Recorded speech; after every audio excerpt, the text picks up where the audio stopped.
হেই হেই হেই হেই, তুমি এবার কাকে ভোট দিবে? জামাত খেয়ে, নাকি আওয়ামী লীগ খেয়ে, নাকি বিএনপি খেয়ে? কাকে কাকে দিবে? না, আওয়ামী লীগ তো নাই। আওয়ামী লীগ দেশের মানুষই ভাগা দিছে। কারণ জননেত্রী শেখ হাসিনা নিজের মুখেই কইছে তার ড্রাইভার 400 কোটি টাকার মালিক। বাংলাদেশের জনগণ ঘাম ঝরা পয়সা রইতে কৃষিকাজ কইরা এই পয়সাগুলি বাংলাদেশের সরকার রে ট্যাক্স দেয়, আর তার ড্রাইভার যদি 400 কোটি টাকার মালিক হয়, বোঝেন না? এই জনগণই বাদ দিছে, এটা বাদ, আওয়ামী লীগ তো বাদই দিছে, লয় নেই। এবার জামাতরি দিমু আর কি, সব তো দেখলাম, জামাতটা একটু দেখতে চাই আর কি কিরকম করে। আর আপনি বর্তমানে তারেক রহমান যে আছে, মিতু ভাই আর কি, মিতু ভাই সে কিন্তু ভালো বর্তমানে আর কি।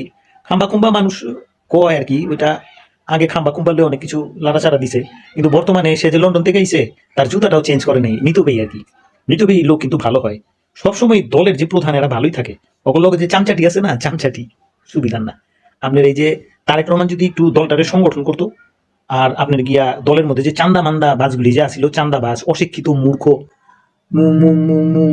মূর্খ, এই মূর্খগুলির যদি বাদ দিত, শিক্ষিত, সভ্য, ভদ্র, যারা এলাকাতে রাজনীতিতে আইতে চায় না, এগরে যদি আনতো, মনে করেন অনেক শিক্ষিত ব্যক্তি কিন্তু রাজনীতি পছন্দ করে না, এইগুলির তোয়া মাঙ্গায় এটিতে যদি লয়ে দিত, এরা দেখতেন যে দেশ কারে কয় সুন্দর করে চালাইতো।